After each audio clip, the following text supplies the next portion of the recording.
Pour lui, ces vérités, elles sont péremptoires. Il refuse le débat. Systématiquement, dans toutes les émissions dans lesquelles il a raison et il n'y a pas de débat. Et lorsqu'il vient dire les trafiquants, la plupart des trafiquants sont des Noirs et des Arabes, et effectivement, il n'a pas dit la plupart des Noirs et des Arabes sont des trafiquants. Il a dit la plupart des trafiquants sont des Noirs et des Arabes. Quel est Bon, d'abord, dans le terme la plupart, il y a évidemment la plupart égale la majorité. Et il est évident que ce qui est important, ce n'est pas seulement ce qui est dit, mais ce qui est entendu et ce qui est compris par le téléspectateur et l'auditeur. Et le problème, c'est que le téléspectateur et l'auditeur, lui, évidemment, il y a tout de suite amalgame, noir, arabe, trafic, délinquance. Et ce qui est profondément malhonnête de sa part, alors d'abord, ce qui était profondément malhonnête, si vous relisez la lettre qu'il m'a adressée, elle est publique, hein, donc vous l'avez. D'ailleurs, soit dit en passant, il avait publié sur lepoint.fr avant de me l'adresser. En tout cas, moi, je l'ai lu sur lepoint.fr, ce qui est une courtoisie extrême, mais peu importe, je dirais que c'est la règle du jeu. Il commence par dire quelque chose qui peut paraître anecdotique, mais qui ne l'est pas. Il dit « Je me suis fait circonvenir par Ardisson, et pire que ça, Ardisson a bidouillé l'émission. » Si vous regardez l'émission, vous voyez effectivement qu'Ardisson, bon, qui est du Ardisson, hein, vous le connaissez aussi bien, sinon mieux que moi, à un moment, lorsqu'il tient ses propos, il fait comme ça, à l'Ardisson. Et Éric Zemmour prétend que cela a été surajouté, puisque comme vous le savez, l'émission est enregistrée. C'est très grave, c'est excessivement grave. Il dit que Ardisson a bidouillé l'émission. Et je lui réponds, bien écoutez, Ardisson a dit qu'il allait vous poursuivre en diffamation sur ses propos. J'espère qu'il le fera. Non pas que je vous veuille du mal, monsieur Zemmour, mais il y a un de vous deux qui ment. Et il est important que les téléspectateurs sachent lequel. Je ne sais pas si cette procédure a été lancée, je l'ignore, mais toujours est-il qu'aujourd'hui, Zemmour ne prétend plus que l'émission a été bidouillée. Moi, j'observe uniquement cela. Ça, c'est le premier point. Le deuxième point, il prétend, dans la lettre qu'il m'a adressée, qu'il n'a fait que répondre aux interpellations des autres présents sur le plateau qui avaient parlé des trafiquants noirs et arabes. C'est faux. Reprenez l'enregistrement, c'est faux. Celui qui parle de l'immigration arabo-musulmane et des noirs, c'est lui et personne d'autre, c'est une obsession pour lui. De toute façon, c'est clair, c'est une obsession pour lui. C'est lui qui en parle et pas les autres. Et puis la dernière chose, c'est qu'il pratique lui-même une confusion qui n'est pas que sémantique, puisque dans la lettre qu'il m'écrit, il dit « J'ai déclaré la plupart des délinquants sont des noirs ». C'est pas vrai. Il n'a pas employé le terme de délinquant, il a employé le terme de trafiquant. Ce qui est également singulièrement différent. On est sur le trafic. Et, je dirais, l'imposture suprême est d'aller, ce qu'il va faire au cours du procès d'ailleurs, est d'aller chercher à la rescousse des grands noms, des bonnes âmes, le père Delorme, hein, le curé des Minguettes, tel commissaire de police, Madame Truy, dont j'ai oublié le nom, peu importe, ou les statistiques de l'administration, alors là, on est dans la mystification totale. Parce qu'au mieux, il occulte tout ce qui est autour, il prend une phrase en disant « surreprésentation de l'immigration dans la délinquance ». Ok ? Mais dans les rapports qu'il cite, il oublie tout ce qui est autour, qui est l'étude sociologique, sociale, politique, historique, qui explique qu'effectivement, quand on est un enfant de banlieue, ben c'est vrai qu'il y a un risque, je ne dis pas une chance, plus grande de tomber dans le trafic de drogue que de devenir éditorialiste sur Canal+. Bon, je dirais que c'est frappé au coin du bon sens, c'est une évidence totale. Je dirais que dans toutes les sociétés de tout temps et dans tous les pays, les immigrés ont toujours constitué une couche numériquement plus importante que les autochtones dans la délinquance. Il n'y a rien là, c'est pas un scoop. Le problème, c'est que le fait de l'énoncer est une chose, la question est de savoir qui l'énonce, à quel moment il l'énonce et à qui il l'énonce. Et évidemment, nous sommes au lendemain du débat sur l'identité nationale, qui a posé je dirais, les jalons de ce populisme extrême, et lui, il va surfer là-dessus. Nous considérons que c'est très dangereux. Nous, les seuls chiffres, puisqu'il n'y a pas de statistiques ethniques, les seuls chiffres que nous retenons, et que je lui ai opposés dans ma lettre, c'est les chiffres de l'administration pénitentiaire, qui vient nous dire qu'au 1er janvier 2009, 81,8% des détenus des des prisons françaises sont de nationalité française. En ce qui concerne les 20 et quelques ou 19 et quelques pourcents complémentaires, s'agissant des étrangers, on observe d'ailleurs que les étrangers non communautaires sont minoritaires à l'intérieur des étrangers. Ce sont les chiffres de l'administration pénitentiaire. Moi, je ne les trafique pas, ce sont ceux-là. Idem d'ailleurs sur la représentation des imams, puisqu'ils nous avaient opposé cela. Si on prend les chiffres, je les ai à votre disposition s'ils vous intéressent, de l'administration pénitentiaire, évidemment, et c'est tout à fait logique, hein, les aumôniers dans les prisons sont très largement les aumôniers des religions chrétiennes, viennent ensuite, et il y a une sous-représentation des aumôniers de la religion musulmane. Ça, ce sont les chiffres, les seuls qui soient accessibles, puisque pour nous, il est clair, et je termine là-dessus, et ça fait le lien avec le début de mon intervention, sur les valeurs de la République. La République ne demande pas compte à ses enfants de la couleur de leur peau ou du Dieu dans lequel ils croient ou ils ne croient pas. C'est ça la laïcité, c'est ça la République. Et le problème, c'est que lui, il ethnicise le sujet, il ethnicise la délinquance. Bon, un trafiquant, c'est un délinquant. Le fait de savoir que s'il est noir ou blanc, s'il est musulman, chrétien, juif, bouddhiste ou athée, n'intéresse personne. Voilà. À la limite, ça peut intéresser les universitaires dans des recherches effectivement thématiques qui peuvent animer le débat, ça on ne le conteste absolument pas, mais nous considérons que la méthode est très dangereuse parce que le problème c'est que Éric Zemmour est devenu un leader d'opinion et que les gens étant par essence paresseux, lorsqu'ils citent une source, personne ne se reporte à cette source pour aller voir ce qui est autour. On ne garde que l'écume des jours, on ne garde que ce qu'il a affirmé. Ces déclarations sont à l'information ce qu'est les titres du journal de 20 h, quoi. Voilà, on prend ça en pleine figure, c'est la vérité, et ça va faire le débat au Café du Commerce. Voilà, et nous, dans notre mission, que je considère être la nôtre de veille et d'alerte, nous ne pouvons pas accepter cela, et nous considérons qu'il n'appartient pas, avec tout le respect que l'on leur doit et qu'on leur porte, aux décideurs économiques, aux décideurs politiques, aux chroniqueurs des plus grandes revues, c'est pas à eux de dire le droit. C'est pas à eux de dire si Éric Zemmour a ou non franchi la ligne jaune. Nous sommes dans un état de droit, c'est à la justice de le faire, et c'est la raison pour laquelle nous avons saisi la justice qui le dira, sereinement, calmement, au terme de débats dont on pourra d'ailleurs considérer qu'ils sont très très longs, si on les met en parallèle avec le fait de tel ou tel délinquant qui passe à une autre chambre du tribunal correctionnel où il encourt 5 ans ou 10 ans de prison, on ne va pas prendre autant de temps pour analyser les faits. Donc ça, c'est effectivement un mode de fonctionnement de notre institution judiciaire qui mérite d'être souligné. Voilà ce que je souhaitais vous dire sur ces 3 points, et étant bien entendu que je suis à votre disposition pour répondre à vos questions. Si vous en avez. Au procès, c'est vous qui allez... Ah non, je ne plaide pas. Non, malheureusement, voilà, c'est la frustration. En revanche, je déposerai cet après-midi, en tant que président de la LICRA, comme partie civile, comme les présidents de l'association ont l'habitude de le faire. J'essaierai de ne pas plaider. Mais non, la LICRA sera représentée par des avocats, mais ce n'est pas moi qui plaiderai pour la LICRA. Qu'est-ce qu'on peut s'attendre par rapport à ces procès, le résultat de ces procès? Qu'est-ce qu'on peut attendre? Oui. Ouais, vous savez, bon, d'abord, ça m'est l'occasion de dire que nous n'avons jamais souhaité, je dirais, le tollé qu'il y a eu autour de cette affaire, et notamment je dirais, les dommages collatéraux qu'il y a eu pour Éric Zemmour au niveau de sa carrière, au Figaro, etc. Nous ne l'avons jamais souhaité. On ne demande pas qu'on coupe la tête de Zemmour sur la place de la Bastille, on ne demande pas qu'il y ait de sanctions de quelque ordre que ce soit. Je rappelle quand même que le CSA a envoyé une mise en garde à Canal+, ce qui est quand même très important à souligner. Bon, nous, on est évidemment sur la question du principe. Hein, ce que nous souhaitons, c'est une déclaration de culpabilité. La peine importe peu, c'est pas le sujet. Hein, c'est une déclaration de culpabilité, c'est de fixer la ligne jaune. Et où se place le curseur de la liberté d'expression dans une société démocratique.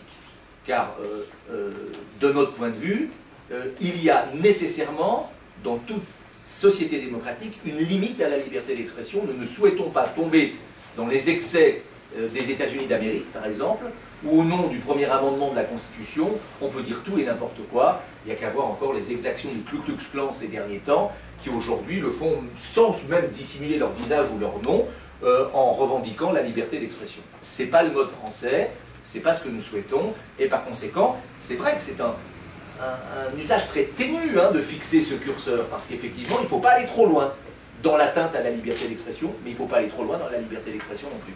Est-ce qu'il n'a pas été embarqué par rapport à ce qu'il y a eu, vous savez, l'identité nationale, tout ça, embarqué par rapport à ces... Écoutez, ça, nous considérons qu'il y a un lien, effectivement, entre ces propos et la fin du débat sur l'identité nationale, ça c'est sûr, nous y voyons un lien, il y a une libération de la parole. Moi, mon point de vue, c'est que le débat sur l'identité nationale, qui a été lancé au mauvais moment, dans de très mauvaises circonstances, a fait reculer la France sur cette thématique de 10 ans. C'était plus la mode d'être populiste, xénophobe, les blagues racistes, homophobes, etc. C'était plus la mode. C'est redevenu la mode. C'est redevenu la mode. Par les faits, il y a eu une libération de la parole.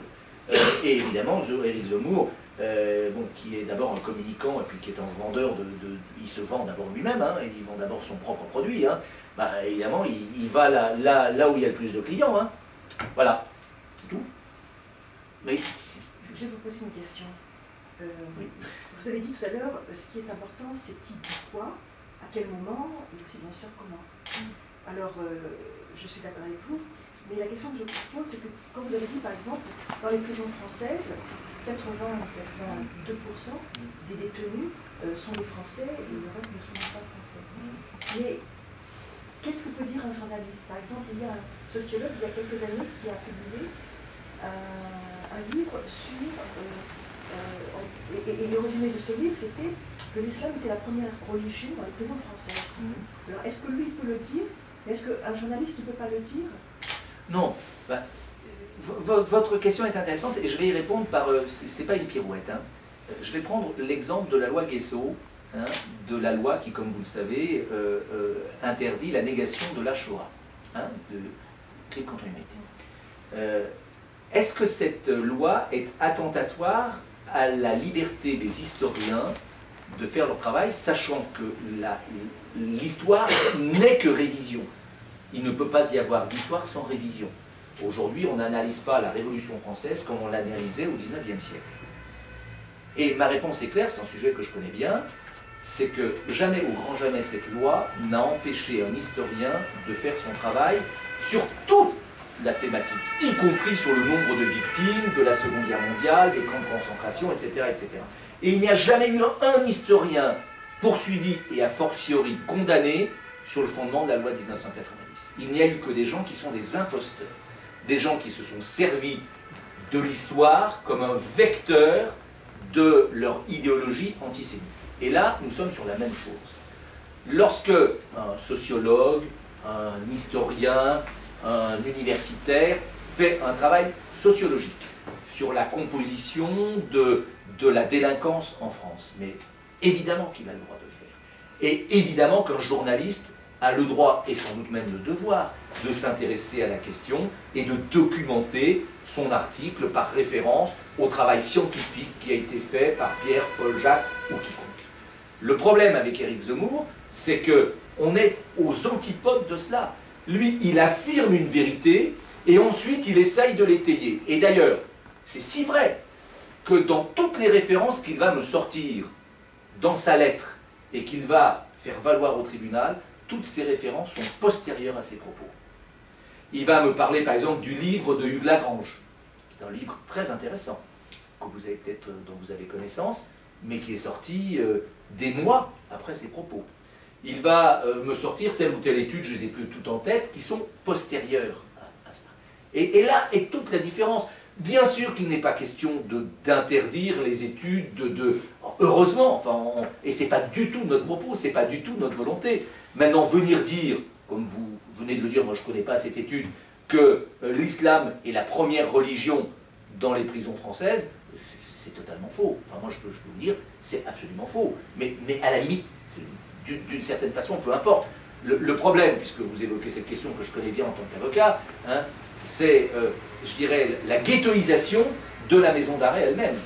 Hein, puisque vous savez sans doute, ou si vous ne le savez pas, je vous l'apprends, que dans les maisons d'arrêt, on place les gens en fonction, la mixité alors sociale, elle existe, plus ou moins, mais la mixité culturelle, elle n'existe pas. Hein. On place les musulmans entre eux, les maghrébins entre eux, les noirs entre eux, etc. Donc on est dans une ghettoisation de la société qui est reproduite et accentuée dans l'espace clos qu'est la prison. Ça, c'est un autre sujet de réflexion, hein. Mais qui est ô combien dangereux. Ô combien dangereux. Alors, évidemment, ça gomme un certain nombre, ça facilite un certain nombre de choses en termes de pratiques religieuses, de pratiques alimentaires, etc., etc. Mais bon, c'est un sujet dans le sujet. Hein. Je vous enverrai, je me rechercherai. Oui, non, mais bon. Mais à la limite, pourquoi pas? Je veux dire que là aussi, je sais qu'Éric Zemmour va vouloir amener le débat sur la question de la surreprésentation de l'immigration dans la délinquance. Mais attendez, on n'est pas aveugle, on n'est pas candide, on n'est pas stupide. Bien sûr, mais c'est pas ce qu'il a dit. C'est pas ce qu'il a dit. C'est pas ce qu'il a dit. Son propos est volontairement beaucoup plus polémique, beaucoup plus agressif et beaucoup plus diffamatoire.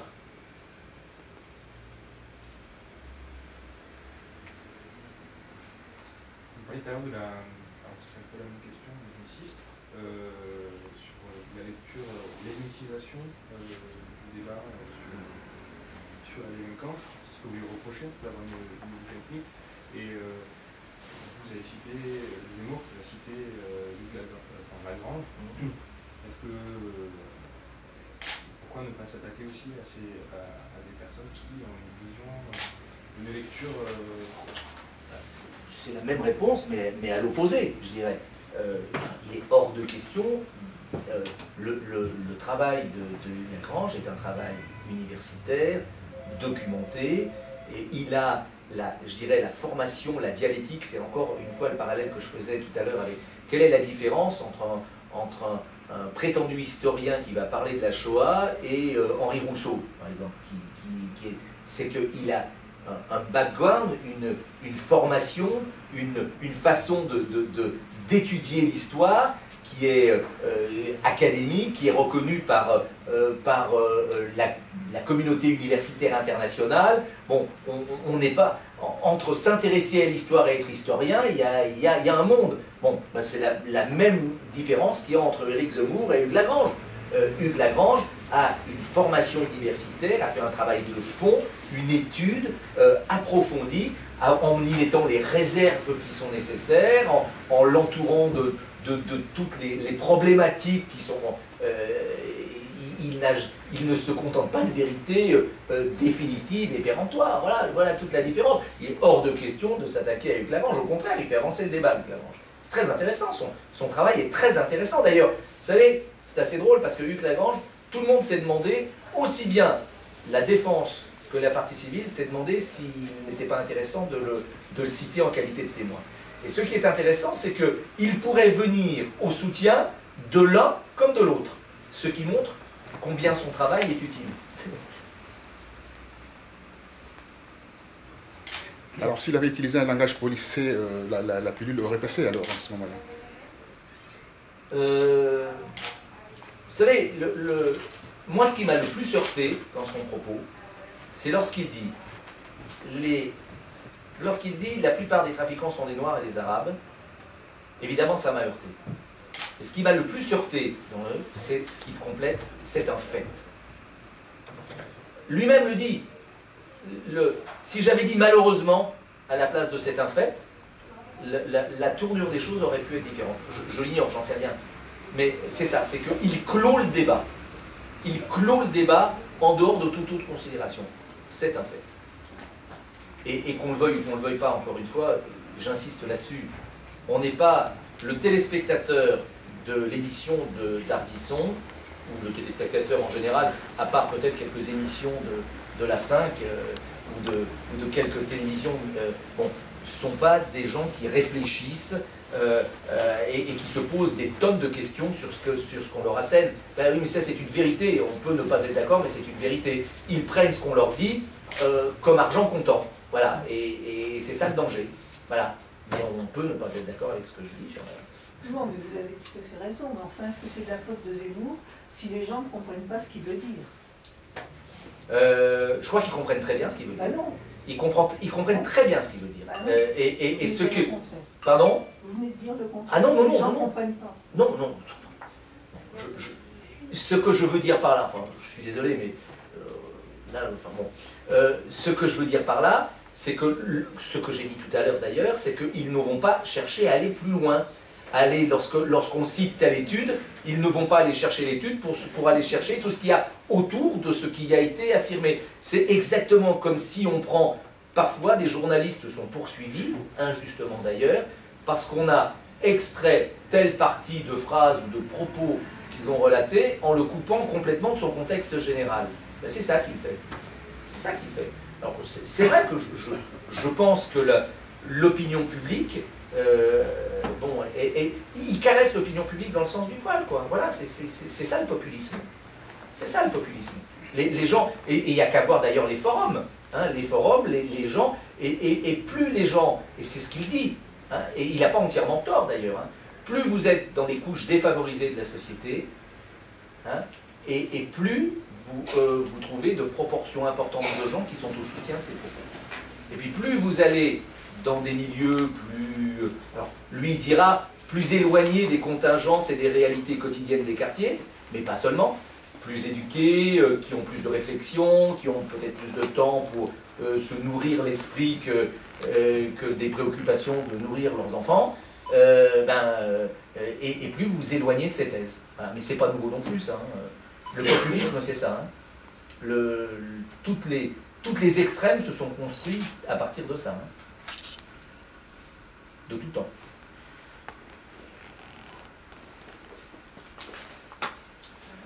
C'est une remarque, c'est une observation, je sais pas comment la formuler sur la forme d'une question, mais oui, le populisme, c'est caresser finalement la majorité des gens dans le sens du poids. J'ai bien compris. Et dans ce cas-là, est-ce que ça veut dire que quand un homme politique n'agit pas comme ça, il n'a aucune chance d'être élu, ou alors s'il ne tient pas compte de ce que pense quand même une majorité de gens, il manque dans sa mission aussi de prendre en compte ce que pensent les gens. Je vais vous donner mon point de vue, qui n'est qu'un point de vue personnel. Hein. Moi, je pense d'ailleurs qu'il en est du politique comme de l'associatif, d'ailleurs, d'une certaine façon. Hein. Un responsable politique, ou associatif, on parle de responsable politique, est élu, de mon point de vue, hein, il n'empêche que moi, non pas pour suivre le peuple, mais pour lui monter la voie. Et d'ailleurs, regardez, qu'est-ce qui a marqué au cours, je vais dire, des 30 dernières années ou des 50 dernières années? Qu'est-ce qui a marqué? Ce sont des décisions fortes et courageuses de politique qui ont montré la voie en faisant adopter des lois contre l'opinion publique. Regardez, ou sinon contre, en tout cas de façon très polémique. Regardez la loi Veil. Hein, la société française, à l'époque où la loi sur l'interruption volontaire de grossesse a été adoptée, la société française n'était pas mûre pour cela. Et l'opposition, aujourd'hui évidemment, c'est très facile d'en parler, mais à l'époque, c'était un débat terrible qui a animé. Et je ne parle pas de la loi de 1905, si vous vous reportez au débat parlementaire et à la limite de la révolution, de la guerre civile à laquelle la France s'est exposée en 1905 au moment de l'adoption de la loi sur la laïcité, c'était terrible. Eh bien, il y a eu des hommes politiques courageux qui, de droite comme de gauche, puisque je vous donne la loi Veil, et évidemment, je vous parlerai de ce que j'appelle moi la loi Badinter, mais qui est la suppression de la peine de mort. Enfin, je veux dire, la société française n'était pas mûre pour ça. Eh bien, il s'est trouvé un homme politique qu'on aime ou qu'on n'aime pas, c'est pas le sujet, hein, qui affirme quelque chose et qui dit « il est nécessaire de, je vous montre la voie ». Aujourd'hui, personne ne conteste ça. Et bien, c'est la même chose. Aujourd'hui, on a trop de monde politique et d'une certaine façon, bon, voilà, il est fade de ce point de vue-là, et à force de vouloir aller courtiser les uns et les autres, on en arrive à Valls qui nous parle des 35 heures, qui veut remettre enfin bon, on est loin de notre sujet, mais en fait on est en plein dedans. On veut aller caresser, on veut faire la différence par rapport aux autres. Hein. Je pense pas que ça soit ça la politique. Je terminerai parce que le risque de s'éloigner un peu C'est de la intéressant. travail. Mais à contrario, on pourrait vous donner comme exemple toutes les lois qui sont en correspondance avec la société. Je prends un exemple, c'est toutes les lois qui ont été prises pour le droit des victimes et de leurs proches. La peine de sécurité, le fait qu'on accepte plus, qu'on tienne plus compte de la famille des victimes, etc. Mais ça a été, mais pas du tout, c'est la même chose, ça a été un long combat. C'est un sujet que je connais bien, puisque moi-même en tant qu'avocat, je représente les intérêts d'associations de victimes, donc je connais bien le sujet. Ça a été un long combat. Les victimes étaient totalement exclues du procès. Et il a fallu effectivement, là aussi, alors, je dirais qu'il faut moins de courage que pour supprimer la peine de mort ou adopter la loi Veil, bien sûr. Mais c'est plus récent. Oui, c'est plus récent, ouais, mais il y en aura d'autres. Il y en aura d'autres. Mais vous savez, dans une démocratie, la loi ne précède que très rarement le fait social. Le fait social précède la loi. Je reprends l'exemple de l'IVG. L'IVG, il a fallu le combat de femmes pendant des décennies, et de femmes et d'hommes bien sûr. Moi je me souviens, enfin j'étais pas encore avocat au moment de la loi Veil, c'est 72 hein, je crois, 75, la loi. Enfin bon, moi c'est l'époque où je suis devenu avocat, je suis devenu avocat en 76. Moi je me souviens des procès, à la fin, où les magistrats convoquaient les faiseuses d'anges, comme on disait à l'époque, ou les médecins, à la fin des audiences, pour éviter la publicité, et puis bon, leur donner une peine totalement symbolique, parce que c'était pas en phase avec la société, mais il a fallu que la loi vienne entériner ça. Sur d'autres sujets, bon, désolé de cette digression, mais moi je me suis occupé pendant 20 ans comme avocat des ostéopathes. Les ostéopathes étaient poursuivis pour exercice illégal de la médecine pendant des années. Et parce que, bon, voilà, et on s'est battu pour qu'il y ait une loi qui reconnaisse la profession ostéopathique.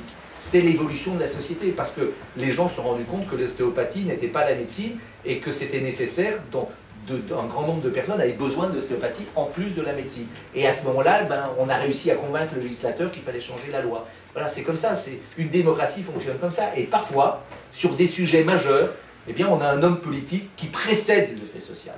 Et qui dit, ben voilà, moi je demande et je m'arrange pour avoir une majorité pour faire voter une loi révolutionnaire. Enfin bon, les deux exemples que je vous ai donnés, elle a changé la vie de la société. Hein, la loi Veil ou la suppression de la peine de mort, la société, il y a un avant et il y a un après. Ben ça, pour moi, ce sont des hommes politiques c'est pour ça qu'on les élit. C'est pas pour aller caresser l'opinion publique dans le sens du poil. Parce que l'opinion publique, elle est versatile. Un homme politique ne doit pas l'être, normalement. Donc vous êtes d'accord avec Benbassa qui a accusé Battior de ne pas être une vraie historienne. Or je crois que le droit a dit que Benbassa avait tort. Il ne fallait pas avoir un doctorat d'État pour être un historien qualifié. Qu'on pouvait être historien, c'est ce que vous avez dit tout à l'heure. Oui. Bon, il y a eu un procès, puisque Esther Benbassa a accusé l'écrivain Battior d'être une fausse historienne parce qu'elle n'avait pas les diplômes. Et il y a eu un procès, et Esther Benbassa a perdu. Donc vous voyez, cette distinction, elle n'est pas toujours aussi claire que ça. On a le droit... Je ne connais pas le cas auquel vous faites, mais je vous fais toute confiance. Voilà. Il faut peut-être l'analyser plus en détail, mais... On a le droit, parce qu'on est un historien reconnu avec des diplômes universitaires, mais on n'a pas le droit si on n'a pas ces diplômes. C'est un peu ce que vous avez dit tout à l'heure. Oui, oui, je nuancerais, c'est vrai qu'on peut le comprendre comme ça, je nuancerais, parce que j'étais sur une autre thématique qui était celle de la loi de 90, la loi Guesso.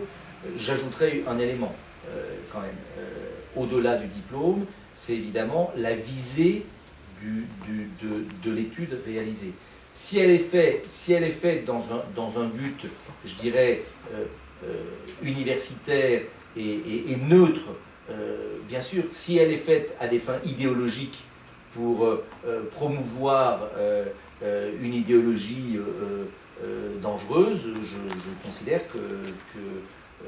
qu'effectivement, aucun historien ne va sur ce terrain-là. Voilà. Maintenant, quant à la définition de l'historien, moi je ne prétends pas détenir la vérité. Hein.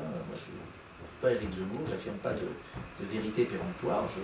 Il n'y a rien qui me fait plus peur que les certitudes. Je préfère le doute. Voilà. À la lumière de cette affaire de Zemmour, qu'est-ce qu'il y a eu comme réflexion entre votre organisme, le gouvernement, le CSA? Alors nous d'abord, on a eu des échanges avec le CSA, qui a, comme je le rappelais tout à l'heure, délivré un avertissement à la chaîne. J'ai rencontré récemment le nouveau président de France Télévisions. Aussi bien le CSA que France Télévisions est très sensible à ces questions, responsable notamment de la diversité à France Télévisions qui fait un très bon travail. On a beaucoup travaillé avec Rachid Arabe en tant que membre du CSA sur la question de la représentation des minorités visibles dans la télévision publique. Alors non seulement... Les 10%, vous parlez là. Voilà, non seulement dans le grand débat sur Pulvar, Roselmack, etc. Bien sûr, c'est pas ça le sujet, mais notamment dans les fictions qui sont réalisées par... où on est encore trop souvent dans le cliché. Et moi, très honnêtement, je pense qu'il y a une véritable sensibilisation de la part des acteurs et des responsables de ce pays au plus grand niveau. Mais la question, c'est de savoir quels sont les moyens qui sont mis à disposition pour y parvenir. Et notamment, ça repose la question de la discrimination positive, par exemple, hein, qui est un sujet complexe, très complexe, qui est aux antipodes des valeurs de la tradition de notre pays. Moi, je pourrais dire qu'à la LICRA, nous étions... la ligne officielle aujourd'hui, c'est d'être opposé aux statistiques ethniques, à la discrimination positive, quel lapsus, discrimination statistique ethnique, on y sera toujours opposé. Sur la discrimination positive, moi j'avoue qu'à titre personnel, je chemine sur le sujet et je commence à me demander pourquoi ne pas l'essayer. J'ai vu notamment, parce que les bienfaits du CV anonyme, par exemple, hein, qui donne effectivement, de façon certaine, une chance de plus, en tout cas celle du premier rendez-vous, qui peut faire la différence. Donc je crois qu'il faut qu'on soit imaginatif sur ces problématiques. Et pour répondre à votre question, c'est vrai que tous nos interlocuteurs sur cette question Zemmour ont compris les enjeux. Au niveau du gouvernement aussi, mais pour d'autres raisons vraisemblablement. Moi, je tiens à saluer quand même Louis Schweitzer, président de la HALDE sortant, a accepté de venir témoigner pour la LICRA au procès Zemmour. C'est courageux de sa part. Il n'est plus en fonction, mais il viendra expliquer, j'imagine, cet après-midi, je crois, jeudi, il viendra expliquer les raisons pour lesquelles il considère qu'effectivement la ligne jaune a été franchie. Il ne faut pas dire que ce soit particulièrement subversif ou un ennemi de la liberté d'expression. Voilà, donc il y a une prise de confiance. Moi, je crois qu'il ne faut pas désespérer et ne pas jeter le bébé avec l'eau du bain. Je crois qu'on avance, mais c'est vrai que le climat est compliqué. Et c'est vrai que faire avancer ce genre de problématiques en période de crise économique, c'est pas évident. Les périodes de crise économique ont toujours été des périodes difficiles pour la désignation de bouc émissaire, c'est là-dessus que surfe le Front National, il ne faut pas se leurrer. La période est complexe. Une question sur les prochaines universités d'été dont vous avez parlé. Est-ce que vous pouvez nous en dire plus sur ce que vous avez déjà travaillé avec soit des intellectuels, soit des intellectuels universitaires ou autres, sur justement ces propositions que vous souhaitez présenter? Nos propositions sont des propositions qui seront faites par l'intermédiaire de nos commissions.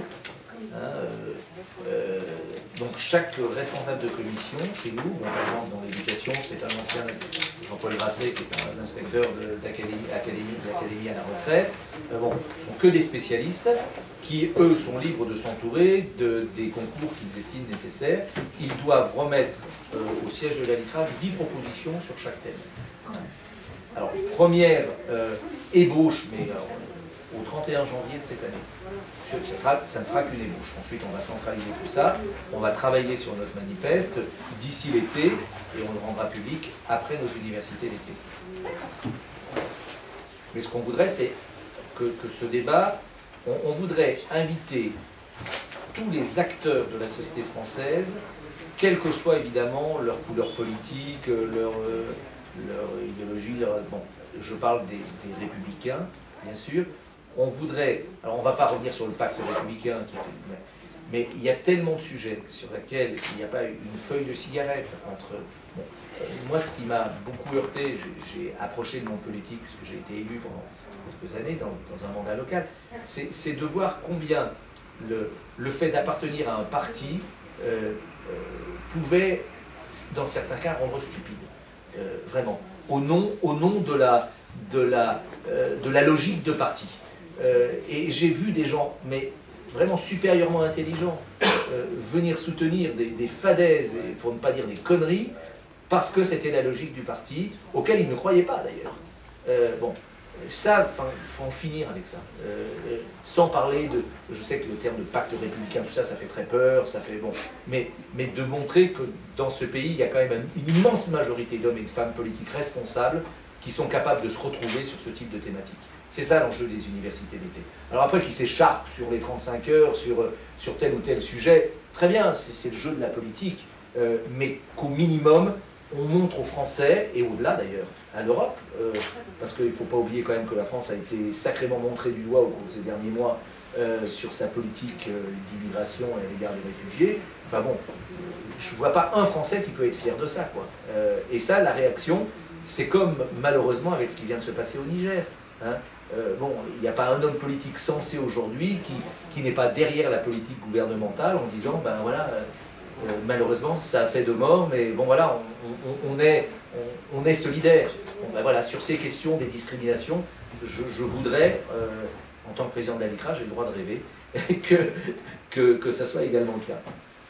Vous parlez de discrimination, vous avez fait une étude par rapport à ce qu'il y a eu concernant l'affaire de Zemmour. Moi, je reviens toujours par rapport à cette affaire. Oui. Au niveau de la population française, est-ce que vous avez pris la température par rapport à cette affaire? Quel a été l'avis de l'opinion publique par rapport à ça? Je l'ai dit tout à l'heure, il suffit d'aller sur les forums. Hein, oui, mais les forums, vous savez, les forums ne sont pas forcément représentatifs, parce que c'est des gens qui s'expriment. Ouais. Mais on ne se fait pas beaucoup d'illusions. Non, on n'a pas les moyens de le faire. Mais bon, on est au contact de la société. Bien sûr que majoritairement, je pense, c'est un avis, hein, majoritairement, je pense que nos concitoyens considèrent que ce qu'a fait Zemmour, ce n'est qu'énoncer une vérité. Oui, voilà. C'est bien pour ça que c'est dangereux. Voilà. Vous avez échangé avec SOS Racisme? Oui, bien sûr, bien sûr, bien sûr. Bah, là, on est sur la même ligne, hein, depuis sur ces sujets, comme toujours. Hein, on est toujours sur la même ligne avec SOS, ce qui n'est pas forcément le cas avec le MRAP. Hein.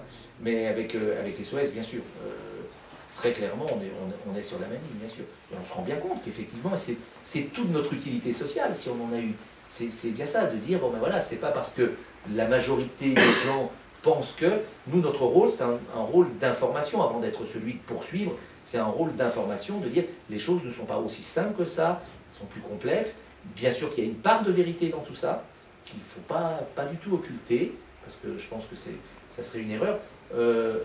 Voilà, au même titre, moi j'ai reçu récemment, j'imagine que vos rédactions l'ont reçu, peut-être vous-même, un petit fascicule que j'ai ici d'ailleurs, sur le phénomène du racisme anti-blanc. C'est un bouquin qui vient d'être écrit, c'est un petit fascicule, je ne sais plus par quel éditeur. Bon, c'est une problématique nouvelle, et qu'on aurait tort d'occulter et d'ignorer, et ce n'est pas... et trop longtemps, on a un peu culpabilisé en disant mais parler de ces choses-là, ça fait le jeu du Front National. Ben non, c'est justement de ne pas en parler que ça fait le jeu du Front National. Vous taxerez Marine Le Pen par rapport à ses propos concernant l'islam, la prière à l'extérieur de mosquées. Est-ce que vous attaquerez aussi Marine Le Pen? Alors ça a été fait, il y a une enquête préliminaire là-dessus qui est en cours, mais bon, là c'est très intéressant ce que vous dites, parce que, votre question, parce qu'on part d'un postulat qui est exact. On ne peut faire que le même constat que Marine Le Pen. Hein. Des musulmans pris dans la rue, alors pas de partout, fort heureusement, c'est essentiellement circonscrit à Marseille et à Paris, et c'est proprement scandaleux. C'est proprement scandaleux pour l'environnement, enfin, pour les riverains, enfin, c'est inimaginable, personne ne peut accepter ça. Et puis c'est évidemment inacceptable pour les gens qui prient dans la rue, parce que ce n'est pas le meilleur endroit pour prier. Bien. Donc jusque-là, on est parfaitement d'accord. Mais après, là où on diverge totalement, c'est sur les causes et ce qu'il y a lieu de faire. Moi, je suis lyonnais, j'ai été élu à Lyon, et j'ai été responsable lorsque j'ai été élu de la construction de la mosquée de Lyon. Donc, je connais bien le sujet. Qui est une grande mosquée, et à l'époque très difficile, on est au début des années 1990, je peux vous dire que j'en ai entendu et j'en ai vécu quand j'ai animé ce projet par Jean-Marie Le Pen, le Front National, etc. Et par les opposants. Aujourd'hui, cette mosquée est construite, elle fait la joie des riverains, parce que c'est un très bel édifice, dans un très bel endroit, les gens viennent la visiter, etc., etc. Et je peux vous dire qu'à Lyon, il n'y a pas un musulman qui prie dans la rue. Ça n'existe pas. Ça n'existe pas. La solution, elle est simple. Enfin, après, elle est compliquée parce qu'il faut financer ça, etc., bien sûr. Mais là, de la même façon, une volonté politique. Le maire avec lequel j'ai travaillé, enfin, là, il s'agissait de Michel Noir à l'époque, bon, Michel Noir m'avait dit, quoi qu'il advienne, n'aie variétude. Nous construirons cette mosquée avant la fin du mandat. Et c'est ce que je disais tout à l'heure. Un courage, alors terrible, parce qu'en plus c'était contre sa majorité politique à l'époque, il était RPR à l'époque, il a dit, nous le ferons. Et le mandat que j'avais reçu, c'est de dire, je suis allé dans des tas de réunions publiques, expliquer, plaider, etc., etc., etc. On acceptait tous les amendements, les discussions, les trucs, surtout, bon, les chimères, hein. On avait dit qu'il y aurait un muezzin, qu'on allait faire un appel à la prière, ce qui était évidemment totalement faux. On avait dit, ce qui à Lyon était inacceptable, que le minaret serait plus haut que la cathédrale de Fourvière. Alors évidemment, là c'est un truc, c'est un casus belli, bon, ce qui évidemment était totalement faux. Bon voilà, enlever les bon, et une volonté politique. Ça a été construit, ça a été fait, et il n'y a aucun problème.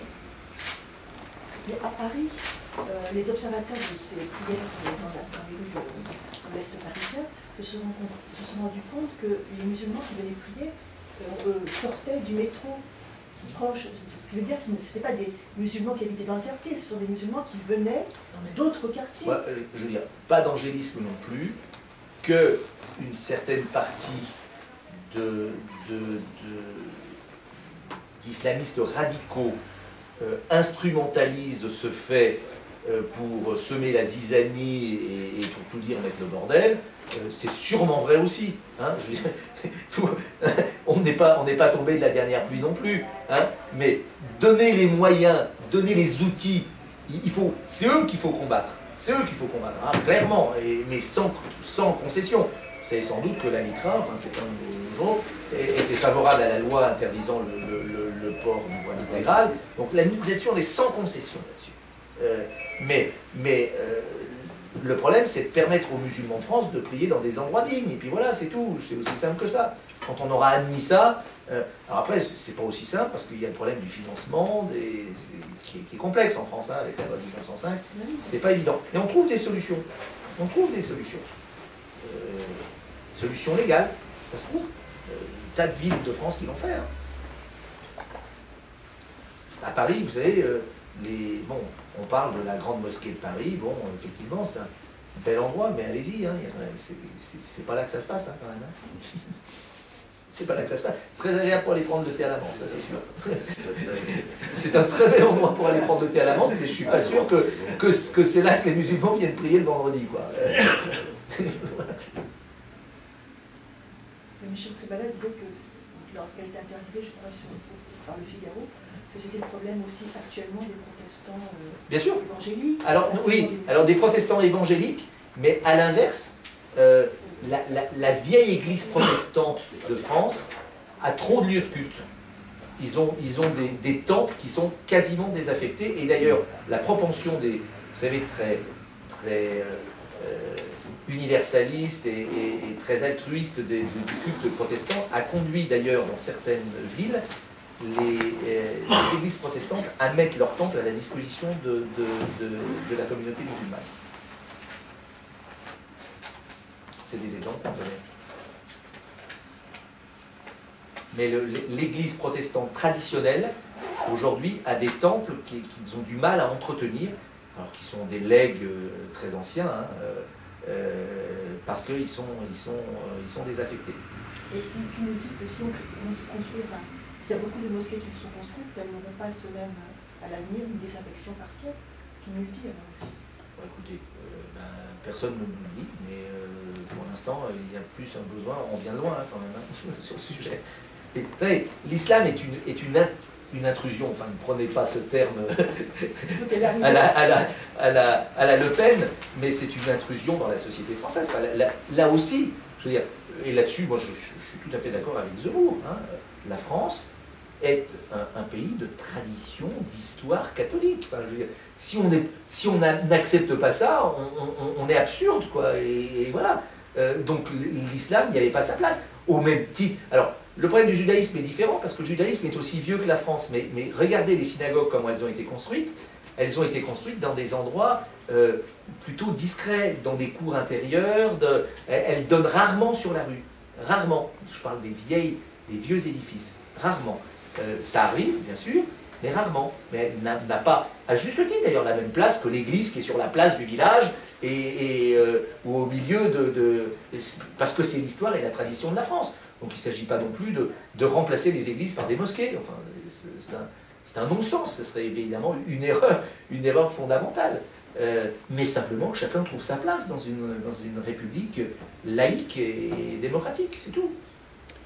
Ma dernière question serait, pardonnez-moi, vous avez fait le bilan de l'année dernière, enfin l'année qui vient de s'écouler, par rapport à la discrimination, tout ça. Quelle est la campagne que vous ferez pour cette année pour bien entendu sensibiliser les gens? Quelle est la campagne que vous avez vous mettrez en place? La campagne contre le racisme ou bien contre l'antisémitisme. Quelle est la campagne que vous ferez? Notre travail, c'est surtout la face immergée de l'iceberg, plus que la face émergée. Notre travail, c'est beaucoup plus, on est connu pour nos procès, pour nos déclarations publiques, pour nos campagnes de communication, etc. Mais le travail quotidien des militants de la LICRA, c'est pas du tout ça. Le travail quotidien, c'est la prévention. Notre plus gros travail, il se fait dans le domaine de l'éducation. Hein, on a 70 sections en France. Toutes ont des équipes qui interviennent dans les collèges, dans les lycées, dans la sensibilisation à la diversité. Bon, c'est ça notre gros travail. Aujourd'hui, on a signé, comme vous le savez, des conventions avec le ministère de la Justice, avec le ministère de l'Intérieur, sur la sensibilisation et la formation des officiers de police judiciaire, des policiers, des magistrats. C'est ça notre travail. Notre travail, c'est celui de la sensibilisation sur ces problématiques, qui est ô combien important. C'est pas les grandes déclarations et les grands concerts, c'est pas ça notre travail quotidien. Donc, en revanche, notre grand projet de l'année 2011, puisque c'est les universités d'été, avec le fait d'amener ces problématiques dans la campagne électorale de façon non polémique et, comme je le disais, sans surenchère successive. Alors une question, vous avez dit que sur la discrimination positive, vous étiez en train d'évoluer. À titre personnel. À titre personnel, très bien. Et je crois avoir compris que la LICRA était opposée aux statistiques ethniques. Oui. Alors, comment vous dialoguez avec le CSA, par exemple, ou France Télévisions, sur cette question-là de la représentation des minorités visibles, dans la mesure où, actuellement, il n'y a pas de statistiques ethniques, enfin ethniques, il me semble religieuses non plus. Bien sûr. Donc comment est-ce qu'on peut, comme le fait le CSA par exemple, justement demander une représentation Vous savez, on est loin on n'a pas besoin de statistiques ethniques ou de discrimination positive pour se rendre compte qu'on est dans une sous-représentation dans les postes décisionnaires de professionnels appartenant aux minorités visibles. Mais moi, je veux dire, je suis très réservé sur cette question, parce que je crois que c'est très opposé c'est pas conforme à toute notre histoire, à mon histoire personnelle d'ailleurs. Mais regardez ce qui s'est passé avec la parité homme-femme. C'est assez proche en définitive. On a imposé une parité homme-femme. est-ce que, du coup, le fait d'être femme ou d'appartenir à une minorité visible deviendrait un atout supplémentaire par rapport à des challengers ou des concurrents qui auraient vocation à être de meilleurs... Moi, ça me choque, je vous dis honnêtement, ça me choque. Je pense qu'il faut les meilleurs au meilleur poste, quels qu'ils soient, et pas prendre quelqu'un parce que c'est une femme ou parce que... Alors, la seule nuance que je ferai, c'est sur le handicap. D'ailleurs, il y a une loi qui est spécifique sur cette question, qui est d'ailleurs contournée. Hein. Mais souvent, on m'oppose, on me dit, mais pourquoi est-ce qu'on ne fait pas la même chose alors, le parallèle est un petit peu hardi, hein, audacieux. Pourquoi on ne fait pas la même chose sur les minorités visibles qu'on fait pour le handicap, par exemple, en disant, ben voilà, les sociétés devront engager tel contingent de personnes appartenant à des minorités visibles, orientation sexuelle, ou ce que vous voulez, hein, après on peut le mettre, hein, avec, évidemment, bon, le problème, la loi sur le handicap, on peut la contourner en payant, donc c'est quand même assez choquant. Si vous n'avez pas le quota des airs, vous payez et puis vous êtes dédouané. Bon. Moi, j'avoue que ça profondément, ça me choque. Ça me choque. Maintenant, c'est vrai que je ne suis pas un farouche partisan du modèle américain, mais il faut bien reconnaître que dans un contexte différent, ça a quand même pas si mal marché. Plutôt bien d'ailleurs. Mais les États-Unis sont revenus, ils sont partis. Oui, enfin en partie, mais enfin bon, regardez où ils en sont. Hein. Le jour où on aura un président de la République issu d'une minorité visible, je crois que le jour est quand même assez éloigné quand même, hein, en France. Alors la culture n'est pas la même. Moi, je réfléchis, j'écoute, je rencontre des gens sur ces problématiques. Aujourd'hui, j'y suis encore opposé. Vraiment. Je trouve que les inconvénients sont plus nombreux que les avantages. Mais je ne suis pas, comme je disais tout à l'heure, je ne veux pas m'enfermer dans une posture ou dans une certitude. Et peut-être que s'il faut l'essayer à la marge, pourquoi pas? Pourquoi pas si ça fait avancer les mentalités. Il y a rien, enfin, c'est terrible, enfin, franchement, je ne veux pas faire pleurer Margot, mais vraiment, enfin, je veux dire que je l'ai rencontré, vous aussi, vous en connaissez, enfin, des gens dont les portes sont fermées, mais totalement fermées, parce qu'ils n'ont pas le bon patronyme, la bonne couleur de peau, enfin, c'est profondément révoltant, quoi. On peut pas faire avancer une société avec des données pareilles, c'est pas possible. Mais à l'inverse, les choses sont très complexes. À l'inverse, je ne sais plus avec qui j'en parlais cette semaine, ben, c'était avec le président de France Télévisions, avec M. Plim, où on parlait du problème du logement. En disant, on parlait de la ghettoisation, bon. Et je dis, mais nous, on s'est rendu compte de choses, on n'a rien inventé, hein, mais terribles. Vous avez des offices HLM, hein, où vous avez des quartiers entiers, où vous avez une majorité et parfois une totalité de population appartenant, comme on dit, à des minorités visibles. Il faut casser ce système, c'est pas possible, on ne peut pas ghettoiser des quartiers entiers. Alors vous avez des gens qui font des demandes de logement. Et vous avez par exemple une famille d'origine maghrébine qui fait une demande de logement dans un quartier en question. Et vous avez un office public HLM, ou une société privée, qui veut casser ce système, et qui dit, et qui va refuser la candidature de cette famille, en disant, non, alors ils vont trouver une autre excuse. Et ils vont se faire taxer de racisme, en disant, mais vous ne voulez pas les prendre parce qu'ils sont musulmans, pour faire simple, ou immigrés. Ce qui est vrai. Mais ça part d'un bon sentiment de vouloir lutter contre ce phénomène. C'est la quadrature du cercle, c'est une espèce d'équation impossible. Parce que ces gens qui veulent casser un système, mais de façon positive, pour un meilleur vivre ensemble, se trouvent taxés de racisme, parce qu'effectivement, ils contreviennent à la loi. Le sujet, c'est très compliqué, hein. C'est très compliqué. Mais nous, justement, ce qu'on ne veut pas, ou plus, peut-être qu'on a été trop souvent dans la posture, justement, voilà, il y a encore quelques années, ou peut-être quelques mois, on aurait dit, ah, le racisme, il faut poursuivre, etc., etc. Moi, aujourd'hui, j'essaye d'infléchir une autre politique, et de rencontrer cet office, et de voir comment on peut les aider à faire avancer leurs idées, et en tout cas, vous ne nous verrez pas les poursuivre. En revanche, quand effectivement la motivation est idéologique et raciste, bien sûr qu'il faut poursuivre, mais ce n'est pas une fin en soi. Hein. Pardonnez-moi, j'avais dit que j'aurais terminé. Enfin, j'ai une question, une dernière. Le procès, c'est une partie de votre fonds de commerce. Donc, dans l'année... Il nous coûte plus cher qu'il nous rapporte, hein, je peux vous dire. Dans l'année, vous avez fait combien de procès et combien avez-vous gagné? Alors, je vous dis, on n'en fait pas tant que ça. On en fait beaucoup moins qu'avant. Et moi, la ligne politique que j'ai donnée à la Mitra, parce que je connais bien le sujet, d'abord, je souhaite que nous ne soyons que dans des procès où nous avons une valeur ajoutée. Alors évidemment, c'est ceux qu'on perd généralement, parce que c'est ceux qui sont les plus complexes. Notamment le procès de cet après-midi. Franchement, je ne peux pas vous assurer qu'on va le gagner. Hein. Je ne peux pas vous assurer, mais je suis heureux qu'on le fasse. Voilà. Nous allons peut-être le perdre. Je n'en sais rien, j'espère que non, bien sûr. Parce que, mais nous allons peut-être le perdre, et si nous le perdons, ça ne sera pas un scandale.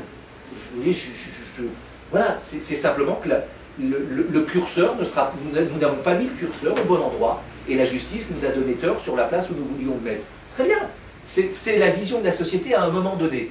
Donc, moi je souhaite qu'on mette la pédale douce sur l'ensemble des procédures. En revanche, qu'on fasse un grand travail dans le domaine de la justice et dans nos propositions sur la façon d'améliorer les choses au niveau de la loi. Notre commission juridique, je voudrais qu'elle conseille plus et qu'elle plaide moins. Voilà. Donc, vous dire combien on en a gagné, combien on en a perdu, écoutez, on en a bien sûr gagné plus qu'on en a perdu, parce que la plupart sont des procès faciles. Voilà. Parce que les choses sont évidentes. Mais je ne suis pas dans la logique du chiffre, moi, hein, en disant on va en faire beaucoup de procès comme ça. Non, c'est pas le sujet. Vraiment, c'est pas le sujet. Et encore une fois, le procès Ciné, par exemple, qu'on a perdu, enfin pas définitivement, parce qu'il y a eu une cassation, on va le replaider d'ailleurs, le 9 février, à la cour d'appel. Voilà, moi je suis content qu'on l'ait fait ce procès. Même si pour l'instant on l'a perdu, on verra ce qu'on sera à la fin.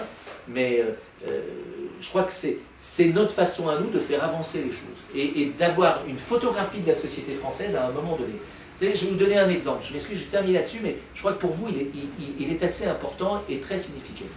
En 1998, Charlie Hebdo a publié des caricatures du pape, qui étaient à la façon de Charlie Hebdo. Hein. C'était du hard, je ne sais pas si vous vous en souvenez, c'était vraiment très dur. Charlie Hebdo a été poursuivi par la Griffe, hein, l'association et Charlie Hebdo a été condamné pour avoir porté atteinte à l'honneur, à la considération du pape et de l'Église catholique. 10 ans plus tard, j'allais dire jour pour jour, en 2008, donc 10 ans plus tard, nous avons été au centre du procès, enfin nous tous, la société française, au centre du procès des caricatures de Mahomet. Et vous connaissez la décision qui a été rendue par la Cour d'appel de Paris, hein, qui a considéré qu'il n'y avait pas de délit. 10 ans se sont écoulés. Alors il y a deux façons de voir les choses. Vous pouvez les voir en disant, bah, d'un côté c'était le pape, de l'autre côté c'était Mahomet, et évidemment la justice est venue au secours du pape et a enfoncé Mahomet. Moi je ne le crois pas. Si je le croyais d'ailleurs, il y a longtemps j'aurais changé de profession. Bien sûr que non. Il y a 10 ans qui se sont écoulés. Et la société a changé. Le seuil de tolérance n'est plus le même. Le curseur n'est plus au même endroit. Et je suis persuadé que le même procès sur les mêmes caricatures du pape en 2008 aurait donné lieu à la même décision que pour les caricatures de Mahomet. Donc la question c'est où est-ce qu'on place le curseur? Et lorsque je plaide ce type de dossier, là c'est l'avocat qui nous parle, j'ai l'habitude de sortir un arrêt de la Cour d'appel de Paris de 1952. C'est un arrêt très intéressant puisqu'il est rendu 7 ans après la fin de la Seconde Guerre mondiale. Et il y est question, c'est un journaliste qui est poursuivi pour avoir tenu des propos antisémites. C'est très intéressant parce que la Cour d'appel de Paris va relaxer le journaliste en considérant que ses propos sont ceux d'un antisémitisme raisonnable. C'est le terme qui est employé. En disant, c'est un antisémitisme à la française, qui se distingue de l'antisémitisme barbare de l'Allemagne nazie. Et il y a toutes des attendus d'une demi-page pour expliquer ce qu'est l'antisémitisme à la française, qui est un antisémitisme raisonnable, et donc un antisémitisme admissible. Est-ce que vous imaginez cette décision aujourd'hui? Eh bien, la société a changé. Voilà. heureusement d'ailleurs, que la société a changé, et le curseur s'est évidemment totalement déplacé. C'est ça qu'on dit à l'ANICRA. On dit, voilà, le procès de Zemmour, peut-être qu'on a 10 ans d'avance, j'en sais rien, on verra. C'est la justice qui le dira. Merci. Merci à vous.